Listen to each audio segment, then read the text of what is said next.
거기서 나와!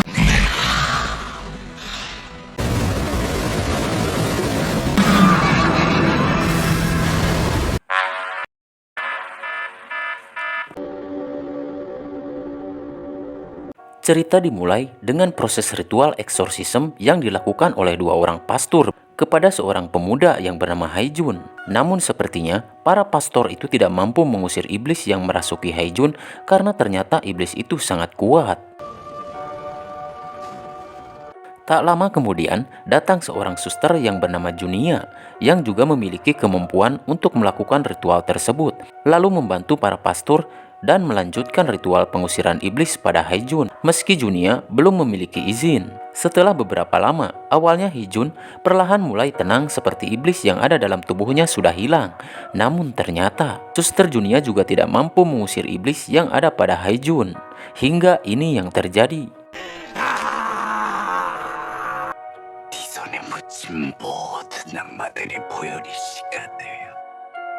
Singkat cerita, kini Haijun dirawat di sebuah rumah sakit yang dikelola oleh sebuah gereja dengan dokter yang merangkap sebagai pastor, begitu juga para biarawati yang bertugas sebagai suster.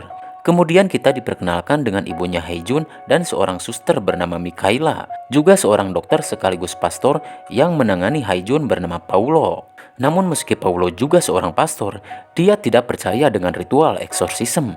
Dia hanya percaya bahwa Haijun hanya bisa disembuhkan dengan perawatan khusus dan ditangani secara medis, dan untuk kejiwaannya, Haijun harus mendapatkan terapi dari seorang psikiater. Meski saat ini keadaan Haijun cukup memprihatinkan, namun Paulo yakin Haijun akan sembuh jika mendapat penanganan sesuai dengan arahannya. 오컬트나 미신. 서둘러야 해요. Sementara itu Junia menemui para petinggi gereja untuk mengajukan permintaan agar pihak gereja melakukan ritual eksorsisme kepada Haijun sebelum semuanya terlambat dan keadaan Haijun semakin memburuk. Namun sayang, hampir semua uskup di sana tidak setuju dengan rencana Junia karena memang melakukan ritual tersebut mereka harus mendapat izin dari Vatikan yang pasti akan sulit mendapatkannya.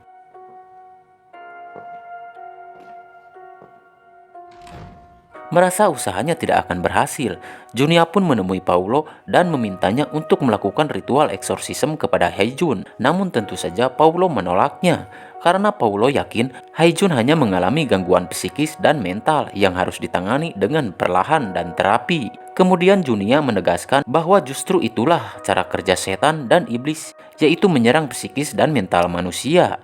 Namun meski begitu, Paulo tetap pada keyakinannya dan menolak saran dari Junia. 강한 집착과 집념에 가까운 그 애고가 Sementara itu di tempat lain, ibunya Haijun tampak tengah berbicara dengan seseorang melalui sambungan telepon. Usut punya usut, rupanya saat itu ibunya Haijun mendapat tagihan sejumlah uang yang belum bisa dia bayar. Bahkan selain memaki ibunya Haijun dengan kata-kata kasar, si penagih mengancam akan membawa masalah itu ke jalur hukum jika ibunya Haijun tidak segera membayarnya. Di tengah kegalauannya dalam memperjuangkan kesembuhan untuk Haijun, kini ibunya Haijun juga harus memikul beban yang cukup berat. Hingga ini yang terjadi. Karena kejadian itu, seluruh isi rumah sakit pun dibuat gempar, termasuk Junia yang juga berada di sana dan langsung melihat ibunya Haijun dievakuasi. Dan beberapa lama kemudian, Junia seperti mendengar ada bisikan goib dan merasa bahwa ada kejanggalan di balik peristiwa itu. Rupanya apa yang Junia dengar dan rasakan dialami juga oleh suster Mikaela. 다시는 우리 Hingga sejak saat itu, Junia sering berdiskusi dengan Mikaela tentang kelebihan yang mereka miliki yang bisa mendengar dan merasakan hal-hal di luar kemampuan manusia normal, termasuk tentang apa yang dialami oleh Haijun. Hingga Mikaela pun sependapat dengan Junia bahwa Haijun harus segera diselamatkan. Dan akhirnya mereka pun berniat untuk bekerja sama mengusahakan agar segera dilakukan ritual pengusiran iblis jika pihak gereja tidak memberikan izin sebelum semuanya terlambat. 그쪽이 이렇게 나선 이유가 뭔데? Singkat cerita, Junia dan Mikaela pun membawa Haejun keluar dari rumah sakit secara diam-diam. Kemudian mereka membawa Haejun ke tempat kenalannya Junia, yaitu seorang mantan biarawan yang kini menjadi seorang dukun yang biasa melakukan ritual pengusiran iblis bernama Iwon. Saat itu Junia yakin bahwa Iwonlah satu-satunya yang bisa melakukan ritual tersebut dan menyelamatkan Haejun. Singkat waktu, akhirnya mereka tiba di rumah Iwon dan disambut oleh muridnya Iwon bernama Idong. Dan setelah bertemu, Junia langsung menjelaskan semuanya tentang Haejun kepada Iwon. Yang akhirnya mereka pun bersiap melakukan ritual pengusiran iblis yang dipimpin langsung oleh Iwon. Dan tak lama setelah ritual itu dimulai, sang iblis yang bersemayam di tubuh Haejun pun mulai bereaksi. Hingga ini yang terjadi.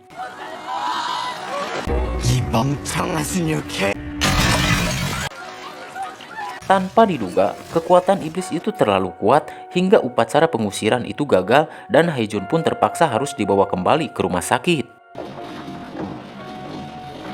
Setelah kejadian itu, Mikaela sering mengalami kejadian-kejadian mistis dan bisikan-bisikan goib. Salah satunya dia bertemu dengan salah seorang pasien yang dia rawat yang secara tiba-tiba menemuinya dan mengucapkan terima kasih. Padahal si pasien tersebut sudah meninggal beberapa hari yang lalu.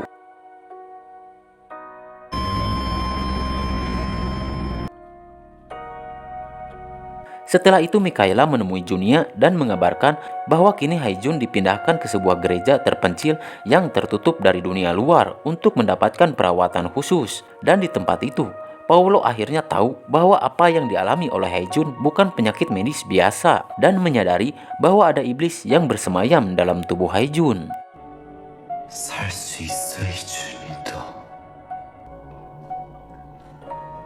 Saat itu iblis yang ada pada tubuh Haejun mulai menyerang dengan memprovokasi Junia, Paulo, dan Mikaela dengan cara mengungkap aib mereka masing-masing. Hingga membuat Paulo terintimidasi dan mulai kehilangan kesadaran lalu bertingkah aneh dengan mencoba mengakhiri hidupnya sendiri. Namun Mikaela yang melihat itu langsung mencoba untuk menolong Paulo. Sementara saat Junia mencoba untuk memulai ritual dan menghentikan serangan si iblis, dia melihat kayu salib mulai berayun dan hendak menimpa tubuh Haejun. Dan sepertinya si iblis berniat untuk menghabisi Haejun. Namun dengan sigap, Junia langsung menghalangi kayu salib itu agar tidak menimpa Haejun meski akhirnya Junia harus terluka.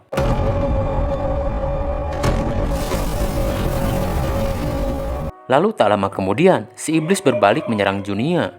Untungnya sebelum keadaan bertambah buruk, Mikaela berhasil menghentikannya dengan menyiram tubuh Haejun menggunakan air suci hingga iblis itu berteriak kesakitan dan membuat tubuh Haejun kembali tak sadarkan diri.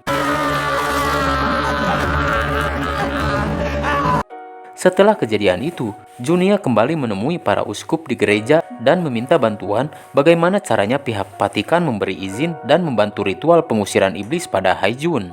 Namun sepertinya para uskup sudah menutup mata dan tak peduli dengan apa yang terjadi.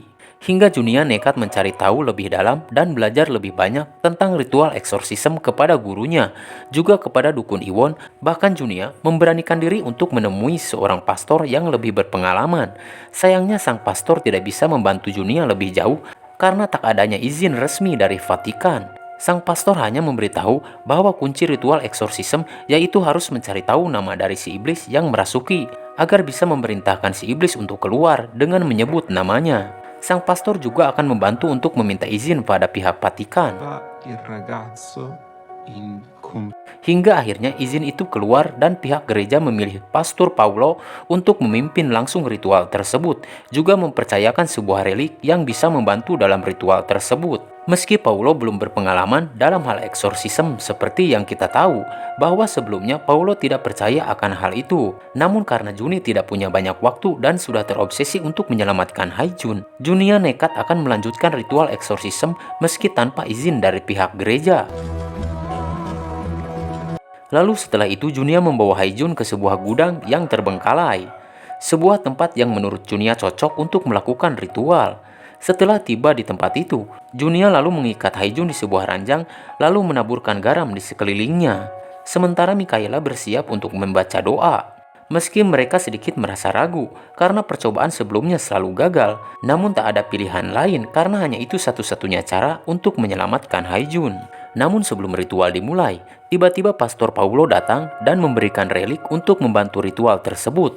Rupanya Paulo menyadari bahwa dia tidak akan mampu melakukan ritual tersebut dan menyerahkan tugas itu kepada Junia, karena Paulo yakin meski Junia seorang perempuan, Junia satu-satunya orang yang bisa dia percaya untuk melakukannya. Namun sebelum ritual itu dimulai, Paulo melakukan pembaptisan kepada Junia agar secara resmi Junia mendapatkan kekuatan dari otoritas untuk melakukan ritual eksorsisme terhadap Haijun. Dan setelah itu, ritual pun dimulai. Dan tak lama setelah itu, iblis yang ada dalam tubuh Haijun kembali bereaksi.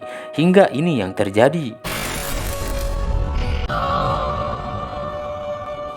Seperti yang terjadi sebelumnya, si iblis mulai menyerang dengan kata-kata yang mengungkap aib Junia di masa lalu, yang hampir membuat Junia terpuruk. Namun Junia tetap berusaha bertahan dan memaksa si iblis untuk menyebutkan namanya. Cukup lama dialog di antara Junia dan si iblis untuk memaksa menyebutkan nama mereka masing-masing. Dan saat Junia hampir putus asa, tiba-tiba muridnya Iwon yang bernama Aidong datang membantu dengan melakukan ritual di luar gudang. Setelah itu Mikaela menyiramkan air suci pada tubuh Haijun untuk melemahkan kekuatan si iblis. 신앙도 없는 어린아이한테 빙의해. Sementara Junia kembali fokus untuk meneruskan ritual dengan mengambil relik dan membaca doa. Dengan segala cara, si iblis pun mencoba melawan hingga Junia nekat akan mengurung si iblis di dalam rahimnya. Lalu kembali berdoa agar Tuhan memberinya kekuatan. 영광스러운 하나님의 어머니. 거기서 나와!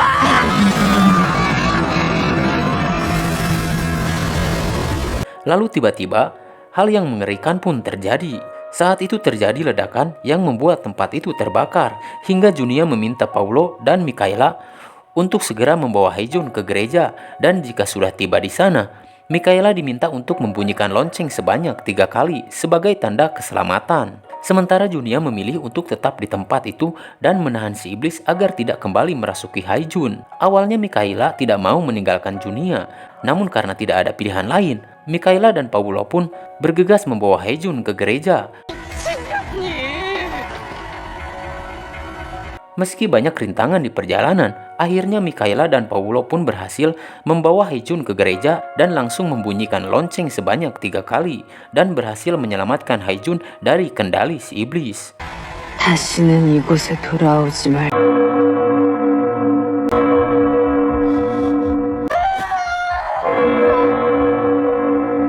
Sementara itu terungkap fakta bahwa Junia berniat mengorbankan diri dengan mengurung si iblis di dalam rahimnya, lalu kembali masuk ke dalam gudang yang tengah terbakar hebat. Setelah itu Junia melepaskan relik yang ada di tubuhnya dan membiarkan si iblis untuk merasuki tubuhnya. Setelah itu Junia mengorbankan diri dengan masuk ke dalam kobaran api karena dia yakin hanya dengan cara itu si iblis akan musnah bersama tubuh Junia yang hancur terbakar api. Dan film pun tamat.